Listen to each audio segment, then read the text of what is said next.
organic, unpredictable, unknown, lovely, beautiful, a sense of fulfillment. This is part of the pleasures of life and not the chores of life.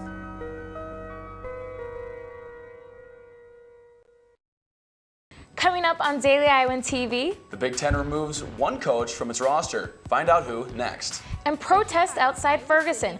Emotions run high across the country after decisions in the Michael Brown case. See how Iowa City reacted next. And in sports, we recap Friday's senior day inside Kinnick Stadium.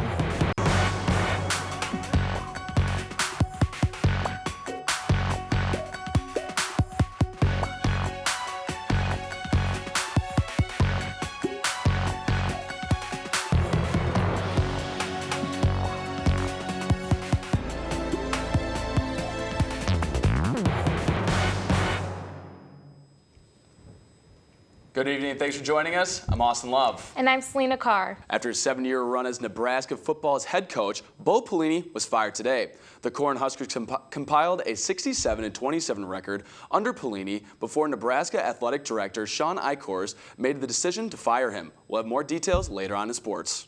Secretary of Defense Chuck Hagel stepped down from his position last week. During President Obama's remarks about Hagel stepping down, he praised Hagel's performance as Defense Secretary and stressed that the resignation was Hagel's own choice. Hagel has served as Defense Secretary since February 2013, and he will continue his position until they find someone to replace him.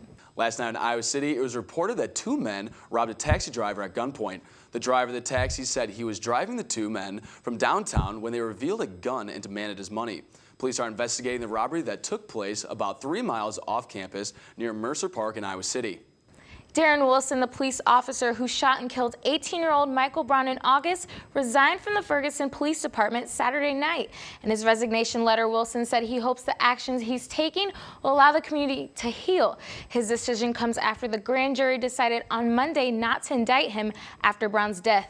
Wilson had been a member of the department since 2011. After the jury's decision against indicting Darren Wilson, protests and riots erupted all over the country, including here in Iowa City. Daily Iowan TV's Abby Meyer was there and got the crowd's reaction.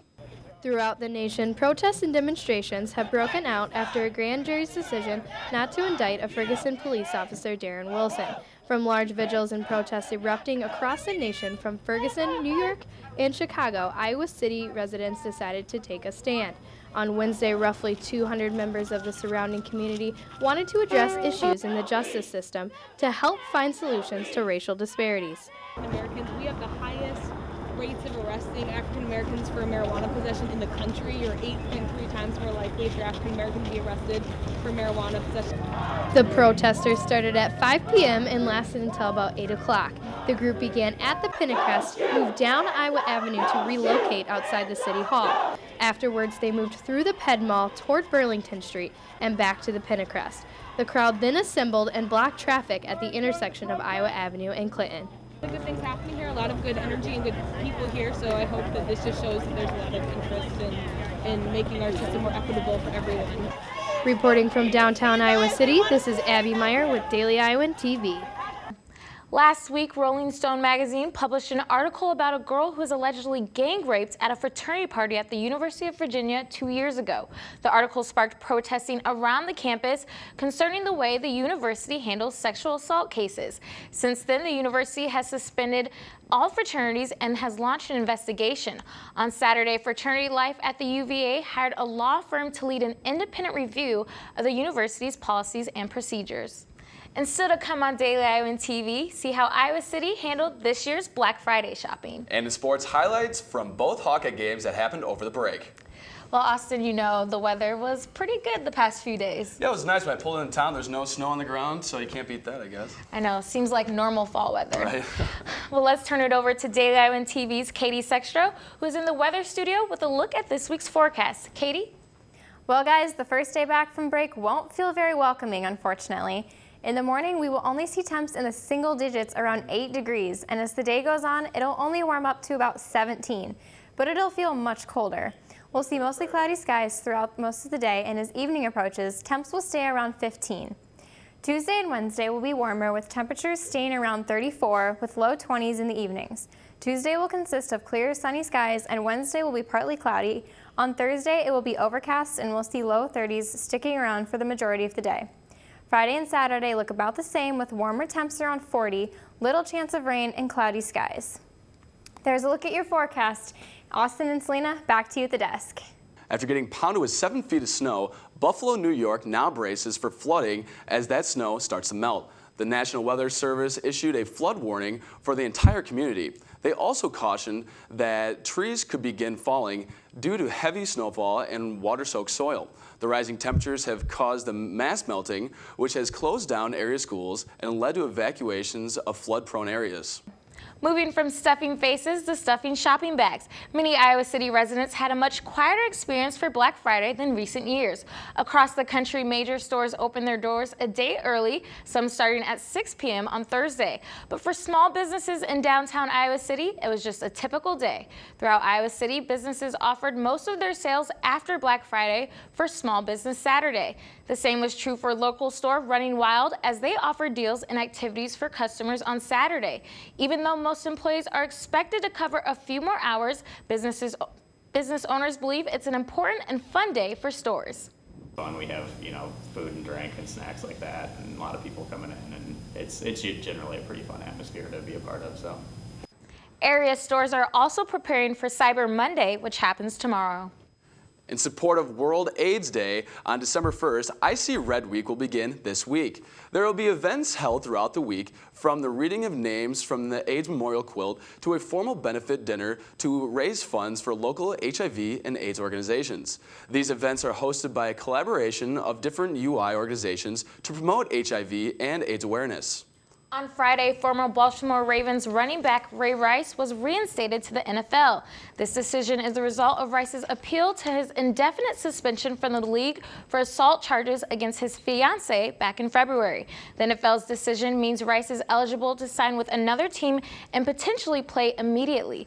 The NFL concluded that Rice didn't attempt to lie or mislead the league in their investigation into the charges. So far, there have been a few teams that expressed interest in signing the former Raven. Selena, it was a heartbreaker for the Hawkeyes on Friday. I know, I closed my eyes a few times, but I'm hoping they do well in a bowl game. Yep, absolutely. Let's send it over to Taylor Brooks in the Daily Iowan TV Sports Studio for an update from gridiron action and more right after this. I joined and now I'm in Los Angeles, California, interning for Conan O'Brien at Warner Brothers Studios. SJC. Hello and welcome back to the Daily Iowan TV Sports Studio. As promised, we have a full look into the firing of Nebraska's head coach Bo Pelini. But first, there was a whole lot of action on the gridiron over the holiday break, and we begin tonight's show recapping the last two Iowa football games in Kinnick Stadium, beginning with the Wisconsin Badgers.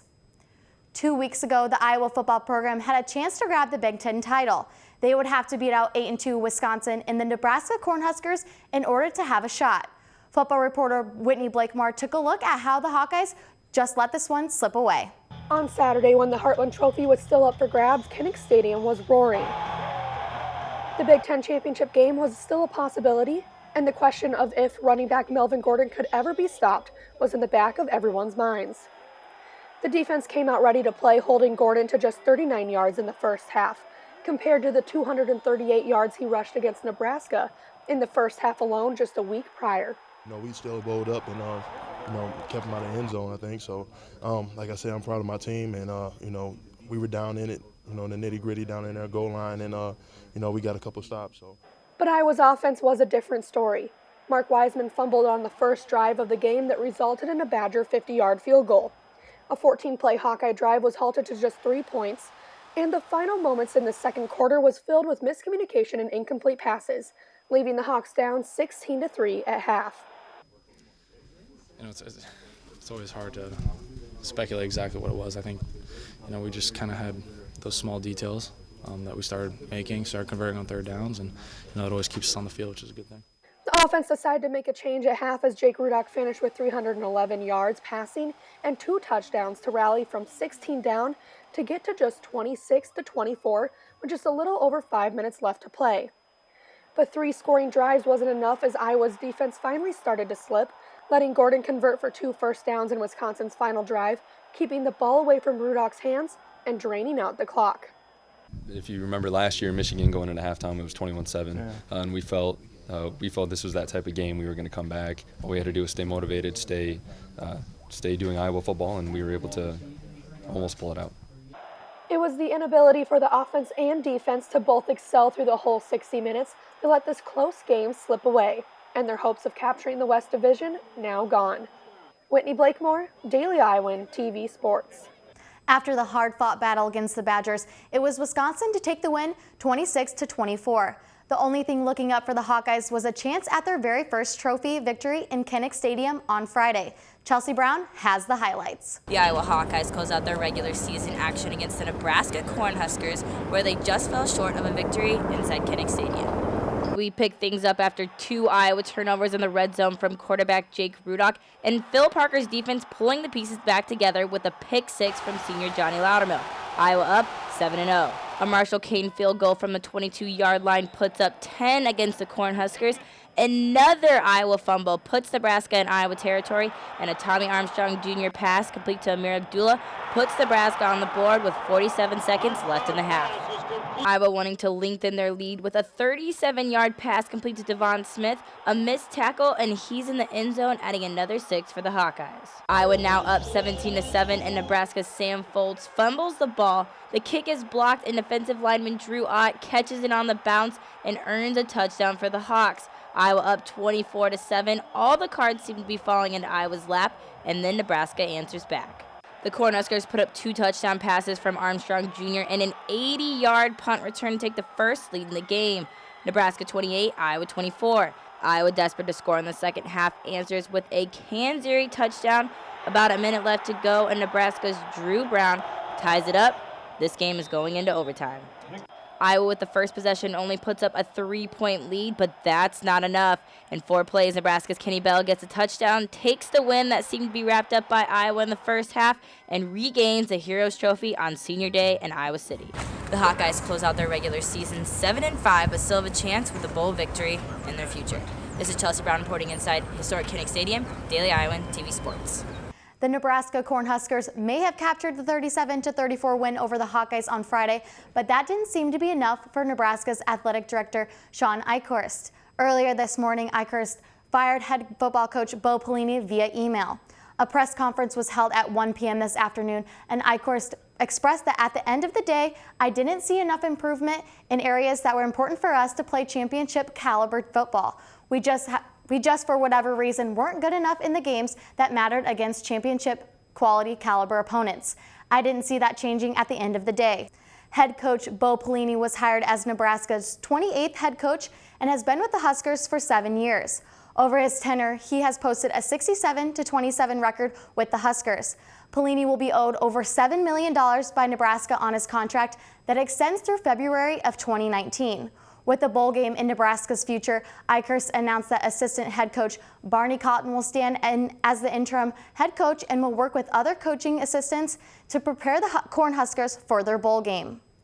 With football season wrapping up, Ohio State will face the Wisconsin Badgers in the race for the Big Ten championship. But unfortunate news for the Buckeye State, 22-year-old Costa Karageorge, who has been missing since Wednesday, was pronounced dead earlier this evening. Police say he died from a self-inflicted gunshot wound, but this incident could be linked to suffering from numerous concussions. Karageorge was a walk-on defensive lineman for Ohio State. Well, that'll do it for me here in the sports studio. Tune into Monday's program as we take a look inside what went wrong for the Hawkeyes on the gridiron, with the Cornhuskers stealing the victory in the final half, as well as we recap the Iowa wrestling team's dominating performance over number 15th ranked in-state rival Iowa State. As for now, Celine and Austin, back to you at the desk. And only with Daily Iowan TV can you get a sneak peek into tomorrow's pages of the Daily Iowan. Learn about how a new website will change the way people in Iowa City travel. And find out why Iowa City is expanding Celebrate the Season from 1 day to a month-long event. Well, that's all we have for you tonight on Daily Iowan TV. Be sure to check us out anytime online at dailyiowan.com. And watch us again tomorrow, same time, same place. I'm Austin Love. And I'm Selena Carr. Thanks for watching and have a great night.